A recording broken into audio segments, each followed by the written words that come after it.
আসসালামু আলাইকুম। আজকে আমরা যে বিষয় নিয়ে কথা বলবো সেটা হচ্ছে কাশি কফ। শীতকালে কাশি কফ আমাদের সবারই ঘরে, ঘরে লেগে থাকে। সুতরাং এটা নিয়ে কিছু আমি কথা বলবো। সাধারণত ২ ধরনের কফ থাকে। একটা হচ্ছে অ্যাকিউট আরেকটা হচ্ছে ক্রনিক।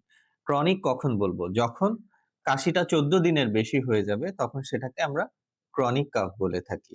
এখন অ্যাকিউট কাফ এর কজ কি, কি? যেমন হচ্ছে আ যদি আপার রেসপিরেটরি ট্র্যাক্ট ইনফেকশন হয় তখন অ্যাকিউট কাফ হতে পারে। সাথে যদি নিউমোনিয়া থাকে তখনও অ্যাকিউট হতে পারে। ক্রনিক কাফের কারণগুলো মেইন কারণগুলো কি, কি? যেমন হচ্ছে সিওপিডি, অ্যাজমা, তারপর হচ্ছে টিউবারকুলোসিস বা যদি কোনো ম্যালিগন্যান্সি থাকে যেমন হচ্ছে ব্রঙ্কিয়াল কার্সিনোমা। সাথে যদি আমাদের কিছু ড্রাগ খাওয়ার হিস্ট্রি থাকে যেটা অনেকদিন ধরে যদি সেই ড্রাগ গুলা খাওয়া হয় যেমন হচ্ছে anti hypertensive drug, AC inhibitor যদি কেউ খায় তখনও ক্রনিক কাফ হতে পারে। এখন যদি ক্রনিক কাফ হয় সেক্ষেত্রে আমরা কি ইনভেস্টিগেশন করব বা কি অ্যাডভাইস করব সেটা হচ্ছে যদি ১৪ দিনের বেশি কাশি কফ থাকে তাহলে অবশ্যই আমরা স্পুটাম পরীক্ষা করব। আমাদের নিকটস্থ যেকোনো সরকারি হাসপাতাল বা ব্র্যাকে গিয়ে আমরা ১৪ দিনের বেশি হলে অবশ্যই কফ পরীক্ষাটা করব এবং আমাদের টিউবারকুলোসিস আছে কিনা সেটা এক্সক্লুড করে নিব। সাথে আমরা চেস্ট এক্স-রে করতে পারি এবং অন্যান্য রক্ত পরীক্ষা করতে পারি।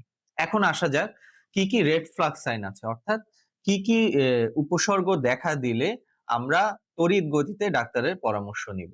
যেমন হচ্ছে অনেকদিন ধরে যদি রক কাশির সাথে রক্ত যায় বা যদি ম্যাসিভ হেমোপ্টাইসিস হয় অর্থাৎ অতিরিক্ত যদি কাশির সাথে রক্ত যায় সেক্ষেত্রে আমাদেরকে যত তাড়াতাড়ি সম্ভব ডাক্তারের পরামর্শ নিতে হবে। সাথে যদি ৩ সপ্তাহের বেশি কাশি কফ থাকে সেটাও একটা রেড ফ্ল্যাগ সাইন।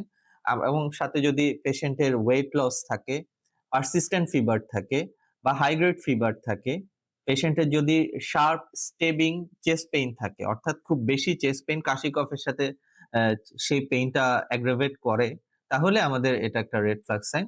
সাথে যদি পেশেন্টের স্ট্রাইডর থাকে, হুইজ থাকে অর্থাৎ যদি কাশির সাথে শ্বাসকষ্টের সাথে যদি শাঁসা শব্দ করে সেটাও একটা রেড ফ্ল্যাগ সাইন। এবং পেশেন্টের যদি অনেক দিন ধরে শ্বাসকষ্ট বা হঠাৎ করে অনেক বেশি শ্বাসকষ্ট থাকে, ঠোঁট মুখ নীল হয়ে যায় সেটাও একটা রেড ফ্ল্যাগ সাইন। এই ধরনের সাইন বা উপসর্গগুলো যদি দেখা দেয় তাহলে আমাদের অবশ্যই ডাক্তারের পরামর্শ নিতে হবে। ধন্যবাদ।